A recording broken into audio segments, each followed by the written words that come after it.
Hey guys, welcome back to the BuzWeaver channel. And in our top stories today from the New York Post, Trump shooter Thomas Matthew Crooks' father speaks out for first time after son tried to assassinate former president. Yeah, and that's still on the minds of many people despite all that's going on right now.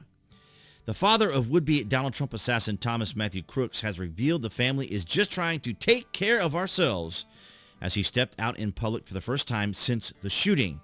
Matthew Brian Crooks, 53, made the remarks as he was spotted leaving a grocery store on Monday, Fox News reported. Man, they're going out just trying to do his shopping, and people just jumping all over him. Here we go. Matthew Brian Crooks, 53, made the remarks as he was spotted leaving a grocery store on Monday, as we just read.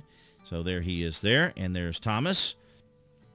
We just wanted to try to take care of ourselves right now. Please, just give us our space, Crooks said, as he loaded bag loads of items into his car. We're going to release a statement when our legal counsel advises us to do so. Until then, we have no comment. And I don't blame him. You know, it's just how much can one put on parents and so forth, because individual people in and of themselves have their own agency. It marks the first time the dad has spoken out since his 20-year-old son opened fire with an AR-15 rifle during Trump's campaign rally in Butler, Pennsylvania on July 13th.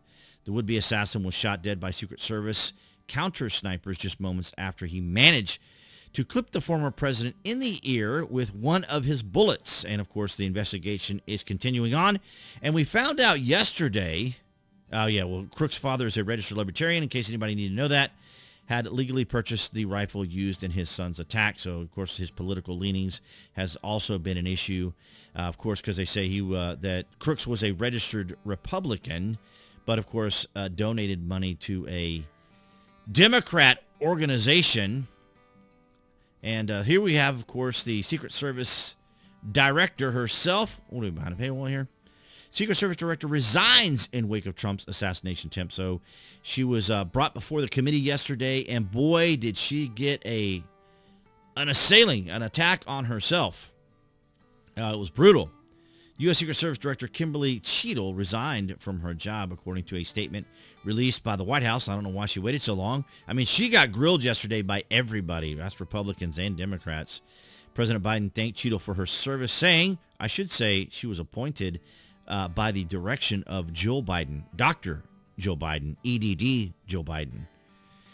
She has selfishly dedicated and risked her life to protect our nation throughout her career in the United States. Secret Service risked her life. The only person I saw risk her life recently was Donald J. Trump, my friend. That's who I recently saw risk her life. Biden cited the work of an independent review commission that was launched this weekend to investigate the assassination attempt against former President Donald Trump in Butler, PA on July 13th. The independent review to get to the bottom of what happened on July 13th continues, and I look forward to assessing its conclusions. I'm sure you are, Mr. Former President, who's now resigned or will be resigning or was told to resign. But nonetheless, guys, I wanted you guys just to hear a little bit of this. And, of course, if you want to comment about it, you can down in the comments below. But by all means, make sure you hit that like button nonetheless to know, of course, that you are watching the top stories here on the BuzWeaver channel. One of my questions has to do with if you have any bias training that your officers undergo. And the reason that I ask that, because as a civil rights lawyer, I have learned so many times in having to deal with law enforcement that there usually is not a perception of a threat when it is a young white male, even if they are carrying a long gun. Yet a lot of times, at least in this country, when it comes to law enforcement, there is a perceived threat just by somebody having a little bit more melanin in their skin. So I'm Ms. Crockett. Everyone down in the comment, let me know who remind me again. Help me out, guys. Who's dividing the country? Can you guys help me out?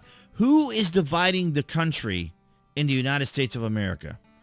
Just let me know down in the comments. I'm just curious who's actually dividing the country and the rhetoric and the language that's being used here.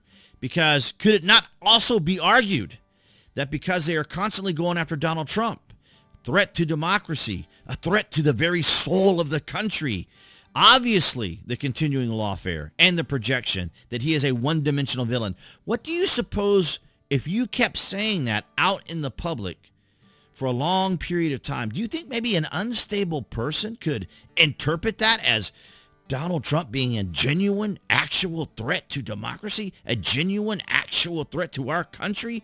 Oh my goodness, I better take action to protect the interests of the establishment uniparty, the media, and the Democrats who keep trying to tell me that Donald Trump is a threat to society. Now think about that for a moment.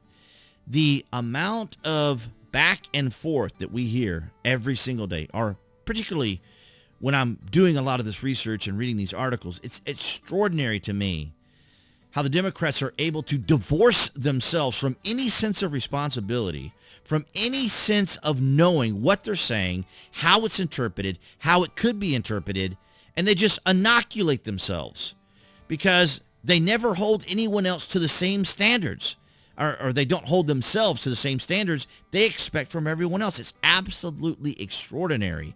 But nonetheless, guys, I want to thank all of you across New Tech, as well as here on YouTube, for your guys' continued support. Below the video, of course, you can find the various social media links that I belong to. So if you're on those platforms, make sure that you are following me there. And, of course, appearing there on the screen, that would be the channel icon for everyone watching on YouTube.